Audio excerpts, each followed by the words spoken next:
સમાચાર અમરેલીમાંથી કે જ્યાં મદ્રેસાના મૌલાનાના પાકિસ્તાન કનેક્શન અંગે મોટા સમાચાર સામે આવ્યા છે।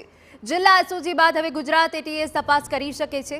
એસઓજીની ટીમ દ્વારા મૌલાનાને અમદાવાદ એટીએસ લઈ જવાયો હોવાની વિગત છે। મોબાઈલમાં ટેકનિકલ તપાસ બાદ સૌથી મોટો ઘટસ્ફોટ થવાની શક્યતા છે। મોબાઈલમાં પાકિસ્તાન અફઘાનિસ્તાનના સોશિયલ મીડિયા ગ્રુપની પણ તપાસ કરવામાં આવશે। મૌલાના મોહમ્મદ ફઝલ અબ્દુલ અજીઝ શેખની એટીએસ પૂછપરછ કરશે। મદ્રેસા ચલાવતા મૌલાનાની સામે સ્થાનિક વિસ્તારમાં પણ નારાજગી હતી તેવી વિગતો મળી રહી છે। મોહમ્મદ ફઝલ અબ્દુલ અજીઝ શેખ ધારીના હિમખીમડીપરા વિસ્તારમાં આવેલા મદ્રેસામાં મૌલવી છે। તેના વોટ્સએપમાંથી પાકિસ્તાન અને અફઘાનિસ્તાનના 7 જેટલા શંકાસ્પદ ગ્રુપ મળતા પોલીસે તપાસ શરૂ કરી છે।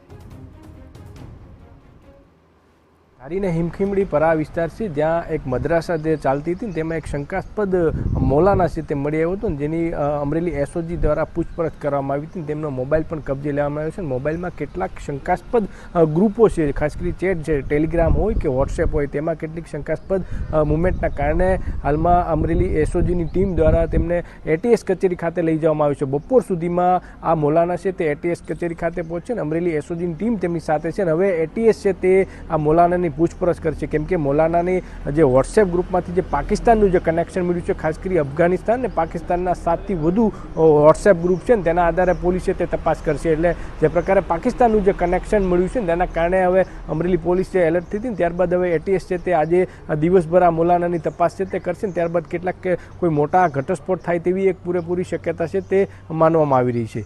જયદેવ કાઠી, TV9 અમરેલી।